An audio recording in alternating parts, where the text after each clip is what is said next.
आदाब, नमस्कार, सत श्री अकाल। मैं हूं अमान आपके साथ में और एमएमसी न्यूज इंडिया पर आज बहुत ही खास मकसद से मैं आया हूं।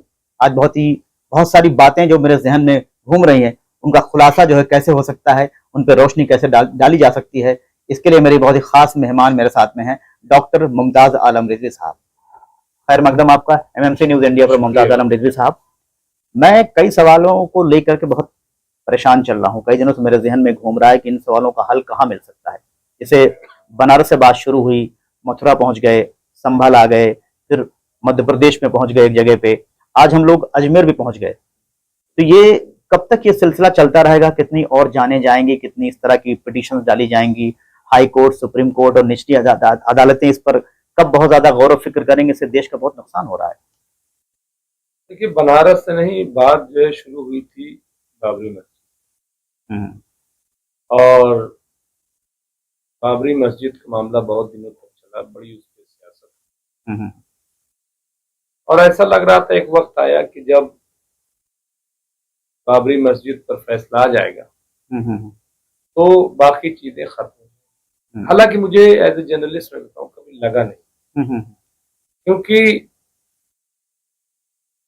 अयोध्या तो झांकी है, मथुरा काशी बाकी है। ये नारा बहुत चला और इस नारे से ही अंदाजा लगाया जा सकता था कि कुछ लोग हैं जो न जाने क्या चाहते हैं, किस तरह का भारत चाहते हैं, किस तरह का हिंदुस्तान चाहते हैं, वो किस दौर में लौट कर जाना चाहते हैं, ये नहीं समझ में। कौन सा दौर सनातनी था, कौन सा दौर जो है वो बुद्धिज्म का था, कौन सा दौर जो है मौर्य का था, या और वैदिक काल कब था, बड़े बड़े मतलब किस दौर में जाना चाहते हैं।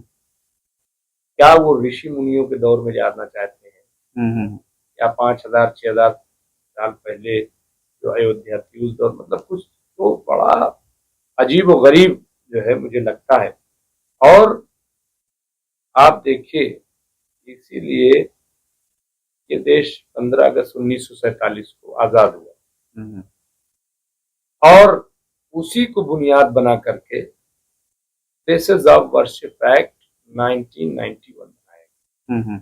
उसमें अयोध्या को छोड़ दिया गया था और कहा गया था बाकी जो वर्शिप्स हैं, बाकी जो धार्मिक हमारे जो अनुष्ठान हैं, उनके बारे में कहा गया था कि 47 से पहले, 15 अगस्त 1947 से पहले जो भी ऐसी जगह हैं वो एज इट इज रहेंगी, उसमें कोई बदलाव नहीं किया जाएगा। अब सवाल ये है कि जब इतना अहम कानून ये बनाया क्यों गया, इसकी जरूरत वो इसीलिए क्योंकि जो बार बार नारा दिया जाता था कि अयोध्या तो झांकी है, मथुरा काशी बाकी है, तो इसी को रोकने की नहीं। लेकिन एक चीज मुझे, एक बात मुझे आपसे जाननी है, ये जो मामला जो बार बार उठ रहा है, ये मामला इतने दिनों की कांग्रेस सरकार रही, कभी कोई इस तरह का मामला नहीं उठा बाबरी मस्जिद के अलावा।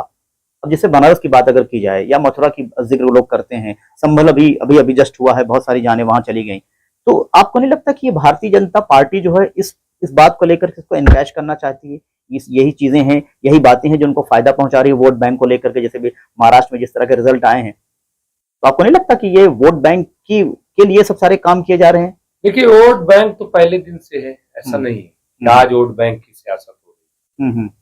धुरी केंद्र कोई भले हो, लेकिन वोट बैंक की सियासत तो हमेशा रही है। जहां तक आप कांग्रेस की बात कर रहे हैं कि कांग्रेस के दौर में ऐसा नहीं रहा, नहीं, कांग्रेस के दौर में भी ऐसा रहा और कांग्रेस चाहती तो बहुत सारे मसले हल हो जाते हैं। अयोध्या का मामला जो है, तो ये बताइए कि 47 मूर्ति किसके दौर में रखी गई? अयोध्या में मूर्ति जो रखी गई, सब जानते हैं कि मूर्ति जो है 48 में रखी गई। क्यों रखी गई और उसको क्यों नहीं उस वक्त जो है उसको सॉल्व किया गया मसला? फिर इसके बाद मस्जिद का दरवाजा किसने खुलवाया, आप बताइए, वो सब जानते हैं। बहुत सारे फिर बाबरी मस्जिद गिरी किसके दौर में? नहीं, लेकिन केंद्र में नहीं, एक मिनट, मैं बता रहा हूँ, देखिए एक मिनट, मैं जो फैक्ट है वो बता रहा हूँ। 6 दिसंबर 1992 को जब मस्जिद शहीद की गई, उस वक्त केंद्र में सरकार नरसिम्हा राव कांग्रेस की सरकार थी। उस दौर में क्या किया? कुछ नहीं किया। इसके बाद भी हम ये कह रहे हैं, ठीक है, एक्ट बना, सब कुछ हुआ और उसी एक्ट की बुनियाद पर लोग नहीं बोल रहे थे, लेकिन क्योंकि उनकी पहली नजर थी कि किसी तरीके से जो है भव्य राम मंदिर बन जाए। और उसमें भी आप देखिए, मैं कह रहा हूँ कि जब कोर्ट का फैसला आ गया था 2010 में, 3 हिस्सों में जब वो तकसीम कर दी गई थी, मेरे ख्याल से उसी वक्त अगर बातचीत करके लोगों से, उसमें कुछ हमारे भी जो दुकान चलाने वाले लोग हैं, माफ कीजिएगा, वो भी इन्वॉल्व रहे, वो भी जो है अपनी दुकान के चक्कर में कि हमारी दुकान कैसे चली, क्योंकि देखिए भले ही मुसलमानों का कुछ फायदा हुआ हो न हुआ, लेकिन मैं ऐसे दुकानदारों को जानता हूँ मुसलमानों में जिनकी दुकानें खूब चल गई और वो बहुत बड़े बड़े आदमी बन गए। ठीक है, ठेला नहीं जानते थे, वकालत, लेकिन बड़े बड़े। मुमताज भाई, एक चीज तो मैं आपसे कहूंगा कि जब ये बाबरी मस्जिद का फैसला आया, जब ये भव्य मंदिर बनने का फैसला आया, तो हिंदुस्तान के मुसलमानों ने अपना दिल बहुत बड़ा पेश किया। किसी तरह की कोई चिटपुट घटना भी पूरे हिंदुस्तान में सुनाई नहीं दी, क्योंकि वो जानते थे या वो चाहते थे कि इस तरह से अगर हो जाए कि भाई अयोध्या में मंदिर बन जाए, लेकिन हिंदुस्तान में अमन और सुकून रहेगा। उन्हें नहीं मालूम था कि मंदिर बनने के बाद, अयोध्या में अगर मंदिर बन जाएगा, बनने के बाद बनारस भी शुरू हो जाएगा, मथुरा भी शुरू हो जाएगा, अजमेर भी शुरू हो जाएगा, संभल भी शुरू हो जाएगा। तो इस तरह अगर वो खामोश रह करके चाहते थे भाई अमन कायम रहे, लेकिन कब तक खामोश रहेगा देश का मुसलमान? नहीं, देखिए ये सही कह रहे हैं कि जब फैसला आया तो उस पर खामोशी रही और देश के मुसलमान खामोश रहा, और एडमिनिस्ट्रेशन भी। आपको याद होगा कि उत्तर प्रदेश के जो डीजीपी हैं और जो चीफ सेक्रेटरी हैं, वो सब जाकर के सुप्रीम कोर्ट में बाकायदा हलफनामा दिया था, जहाँ तक मुझे याद है, कि पूरे यूपी में सब बड़ी शांति, और सब जो है ये सबने मान लिया है कि हम फैसले का एहतराम करेंगे। और इसके लिए बाकायदा हर सतह पर मीटिंग, गाँव के प्रधान से लेकर के और मुख्तार अब्बास नकवी के घर तक, जम्मू माइनॉरिटी मिनिस्ट्री के घर तक, आरएसएस की मीटिंग, तमाम उलमा से मीटिंग, मस्जिद के इमामों के साथ मीटिंग, आप जो है फैसला मानेंगे, मतलब ये पूरा, और जो नहीं मानेगा उसके खिलाफ जो है ये पूरा एक माहौल। तो खैर वो फैसला माना गया। कहीं ना कहीं मुमताज भाई, एक बात मैं आपको रोक रहा हूँ कि मोहन भागवत ने जो बात कही कि हमें हर जगह पे जो है, हर मस्जिद में मंदिर तलाशना नहीं चाहिए, हमें हर मस्जिद में जो है भगवान शिव को नहीं तलाशना चाहिए, तो मुझे नहीं लगता कि देश के और भी लोग हैं जिनको इस पे अमल करना चाहिए। देखिए, मोहन भागवत कोई यहाँ के राष्ट्रपति नहीं।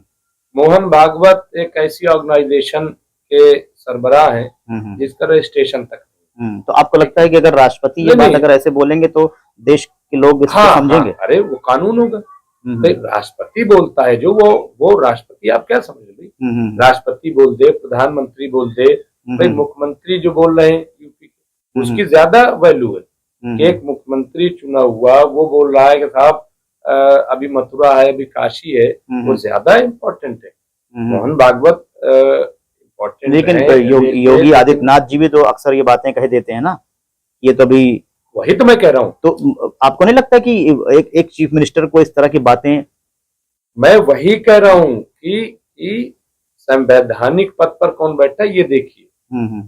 डॉक्टर मोहन भागवत जो है वो संवैधानिक पद पर नहीं बैठे किसी की, वो कह रहे हैं तो बड़ा ठीक है, अब आज उनको बड़ी अहमियत दी जा रही है क्योंकि सरकार है उसी नजरिए की, और बीजेपी जो है उसी का एक विंग है पॉलिटिकल। तो आपको क्या लगता है कि मुमताज, आपको क्या लगता है कि इसका जो फाइनल जो डेस्टिनेशन है इस खुदाई का, अगर हर मस्जिद के पीछे और दरगाह के नीचे जमीनें खोदी जाएंगे, उस तरह से तलाश शुरू की जाएगी, तो आपको क्या लगता है कि ये तलाश रुकेगी कहाँ जाके? नहीं, देखिए मैं बार बार कह रहा हूँ और मैं बहुत हैरत में, बहुत ज्यादा हैरानी में हूँ, और मैं समझ नहीं पा रहा हूँ कि ये जो प्लेसेस ऑफ वर्शिप एक्ट है तो इसको कैसे एक्सेप्ट किया गया। मेरे पास आज एक न्यूज आई है और ये बहुत बड़ी न्यूज है, क्योंकि और मैं चाहता हूँ कि उस हवाले से मैं बात करूँ। राजू रामचंद्रन जी का जो बयान आया है और मैं उसको चाहता हूँ कि पेश कर दूं। देखिए, और फिर मैं बात करूंगा, ये जो आप सवाल उठा रहे हो दरअसल इसी को रोकने के लिए, और ये हेडिंग बनी है, ये आप देख सकते हैं, ये हेडिंग है, और इसमें हेडिंग में क्या लिखा है आप स्क्रीन पर भी देख सकते हैं, स्क्रीन पर भी, कि तारीखी मसाजिद के खिलाफ शरंगेज मुहिम के लिए सुप्रीम कोर्ट जिम्मेदार। ये मामूली बात नहीं कही गई है, बहुत बड़ी बात कही। और किस तरह सुप्रीम कोर्ट इस तरीके से जिम्मेदार है कि जो भी इस तरह के पिटीशन जाती हैं वो उन्हें एक्सेप्ट कर लेते हैं? नहीं, सुप्रीम कोर्ट का एक्सेप्ट नहीं, एक फैसला हुआ। तो मैं आपको बता रहा हूँ। इसलिए इसमें देखिए, इंडिया इस्लामिक कल्चर सेंटर में शामला के जेर एहतमाम खुसूसी खुतबे में सीनियर वकील राजू रामचंद्रन का इजहार ख्याल। अब इसमें जो लिखा है देखिए, south Asian minorities lawyers association Shamla ने यौम आइन हिंद के मौके पर इंडिया इस्लामिक कल्चरल सेंटर के इश्तराक से इस्लामिक सेंटर में फ्रीडम ऑफ कॉन्शियंस के उन्वान से राजू रामचंद्रन के खुसूसी खुतबे का इनेकाद किया गया। गौरतलब है कि सीनियर वकील चंद्रन बाबरी मस्जिद राम जन्मभूमि मिल्कियत मुकदमे में मुस्लिम फरीक के वकील थे। ये वकील थे उसमें खास। राजू रामचंद्रन ने कहा कि इस वक्त मुल्क में कदीम यानी पुरानी मस्जिदों और मजहबी मकामात में मंदिर तलाश करने की फिरका परस्त अनासिर ने जो मुहिम शुरू कर रखी है उसके लिए सुप्रीम कोर्ट जिम्मेदार है, जिसने गुज़िश्ता साल, अब सुन, जिसने पिछले साल गुज़िश्ता साल बनारस की तारीखी ज्ञानवापी मस्जिद में सर्वे की इजाजत देकर इस शरंगेज मुहिम का दरवाजा खोला है। अब ये इम्पोर्टेंट है। उन्होंने कहा कि ये हुकूक मुसल्लमा है और मजहबी, इलाकाई, लिसानी और नस्ली हर नौ की अकलियत बिरादरियों के हुकूक की आइन में पासदारी की गई है। रामचंद्रन ने कहा कि दस्तूर की दफा 25 मजहबी आज़ादी और इस पर चलने और तबलीग करने की जमानत देती है और गुज़िश्ता 75 वर्षों में सुप्रीम कोर्ट के जो फैसले आए हैं बेशतर में से इस हक का दिफा किया गया है। तो ये देखिए, यहाँ पे जो बात कही कि भाई बनारस वाले मामले में चूंकि सब ये उम्मीद कर रहे थे कि प्लेसेस ऑफ वर्शिप एक्ट के तहत, क्योंकि उसमें साफ साफ कहा गया है कि ऐसे मामले को सुना ही नहीं जाएगा, एक्सेप्ट ही नहीं किया जाएगा। प्लेसेस ऑफ वर्शिप एक्ट को लेकर के इस तरह से उसको इग्नोर क्यों किया जा रहा है? नहीं, वही हैरत है कि सुप्रीम कोर्ट, जहाँ से लोगों को बड़ी उम्मीद थी, सारी चीजें हम नहीं कह सकते हैं। अभी देखिए मुस्लिम ये अलीगढ़ मुस्लिम यूनिवर्सिटी का मामला आया, तब अच्छा बड़ा फैसला रहा, मदरसों के मामले में अच्छा फैसला रहा, कई और ऐसे। लेकिन कुछ जगहों पे ऐसी चीजें, ये चूंकि बहुत इम्पोर्टेंट था और सुप्रीम कोर्ट को पता नहीं, हैरत है कि कैसे उसको ये बात समझ में नहीं आई। ये जो कानून लाया गया वो इसीलिए क्योंकि आज जो हो रहा है, जिसकी तरफ राजू रामचंद्रन जी इशारा कर रहे हैं, वो यही था कि अगर ये दरवाजा खुल गया, अगर ये दरवाजा खुल गया, और मैं आप क्या कर, ताजमहल पे, कुतुब मीनार पे, अब ख्वाजा अजमेर शरीफ वहां पे कह दिया कि मंदिर है, यही नहीं, फतेहपुर सीकरी जो दरगाह फतेहपुर सीकरी है, वहां पे भी एक साहब चले गए क्लेम करने के लिए। और मैं कह रहा हूँ कि अभी तो ये अलग अलग है। अगर गांव गांव ये शुरू हो गया कि हर आदमी जो है गांव की मस्जिद कहेगा साहब यहाँ तो पहले मंदिर था, और वो चला जाएगा, इस तरह से कोर्ट को एक्सेप्ट करना पड़ेगा। इस तरह से तो कोई इजाजत मिल गई सुप्रीम कोर्ट की, तो इस तरह से तो कहीं भी इंसान कुछ भी क्लेम नहीं। अब ये दरवाजा तो सुप्रीम कोर्ट ही बंद कर सकता है। सुप्रीम कोर्ट ही कोई गाइडलाइन जो है वो जारी कर सकता है, सुप्रीम कोर्ट ही कुछ कर सकता है, वरना कोई और रास्ता नहीं है। क्योंकि हर आदमी जो है वो अब चला जाएगा कि साहब यहाँ तो पहले मंदिर था, ये जो मस्जिद बनी हुई है। भाई आदमी सीखता कहाँ से? ऊपर से देखता है, जैसे ऊपर होता है वैसे नीचे लोग करने लगते हैं।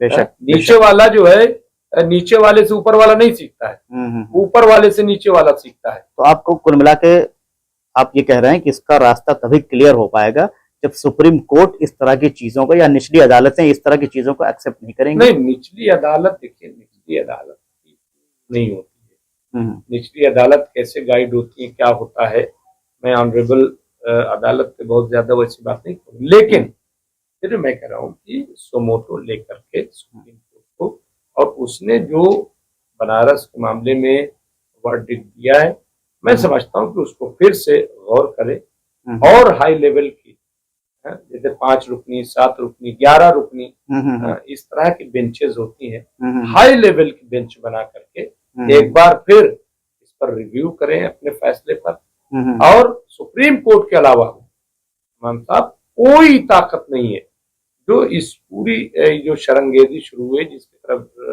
राजीव रामचंद्रन जी कह रहे हैं, कोई रोक ही नहीं सकता है। और निचली अदालत के भाई वो तो गाइडलाइन आ गई, जब एक एक्सेप्ट हो गया, जब बनारस एक्सेप्ट हो गया तो मथुरा भी एक्सेप्ट हो गया, जब मथुरा एक्सेप्ट हो गया तो संभल भी एक्सेप्ट हो गया, संभल का मामला, जब संभल का मामला एक्सेप्ट हो गया तो अजमेर शरीफ का हो गया, जब अजमेर शरीफ को हो गया तो अभी ताजमहल का भी हो जाएगा, अभी कुतुब मीनार का हो जाएगा। और जो विष्णु शंकर जैन है उनके पास तो 32-34 हजार मस्जिदों की लिस्ट है। ये जो दिल्ली की शाही जामा मस्जिद है यहाँ पर भी है, ये देवी का मंदिर है। मुमताज आलम साहब, अगर इस तरह से चलता रहा तो अपने देश के जो बुलडोजर है वो मतलब फ्री नहीं रहेंगे। नहीं, न बुलडोजर फ्री रहेंगे और न लोग फ्री रहेंगे। मैं आपको बता दूं, देखिए सरकार ये चाहती, मुझे तो ऐसा लग रहा है कि सबको रोजगार पे लगा देगी। 2 करोड़ नहीं, ये 4 करोड़ सालाना नौकरी देने जा रही सरकार। सबको कह देगी कि आप घर घर मंदिर ढूंढो और सब अपना ढूंढेंगे। वो कहेगा वहां तो भाई आप मंदिर ढूंढ रहे हैं, अब 10 आदमी के खिलाफ इधर से मुकदमा, 10 आदमी उधर, तो एक गांव से 10 आदमी जोड़ लो और दोनों रोजगार पे लग जाएंगे। मुसलमान भी रोजगार पे लगा रहेगा, एक गांव में हिंदू भी है मुस्लिम भी है। अभी 10 रोजगार में हिंदू लग गए, अदालत गए और 10 उसके साथ मुस्लिम चले गए। अभी तो कितने लोग हो गए? अभी तो मशहूर जगह पे लोग जो है वो मंदिर तलाश रहे हैं। गांव-गांव जब पहुंच जाएंगे तो मेरे ख्याल से ये तो देश का बहुत नुकसान हो जाएगा। कैसे नहीं पहुंचेंगे आप बताइए? नहीं, पहुंच जाएंगे तो सब रोजगार में लग जाएंगे। तो ये सरकार जो है दरअसल इसी तरीके से रोजगार देना चाहती है। लेकिन मैं फिर कहूंगा आखिरी बात, कि सुप्रीम कोर्ट को सो मोटो लेने की जरूरत है। सुप्रीम कोर्ट इसमें फिर से मुदाखलत करे और जो जजमेंट उसने दिया है, और अब मैं ये कहूंगा कि मोहन भागवत जी भी यही कह रहे थे, क्योंकि उन्हें पता है कि क्या होने जा रहा है, क्या इसका स्वरूप हो जाएगा। ये बहुत ही खतरनाक है। और मैंने अभी एक टीवी पे कहा कि देखिए दुनिया जो है आसमान की तरफ देख रही है, हम भी जो है चांद पर पहुंच चुके हैं, ठीक है, तो हम चांद पे जिंदगी तलाश कर रहे हैं। यहाँ लोग जो है पताल में जाकर के पता नहीं क्या तलाश करना चाहते हैं।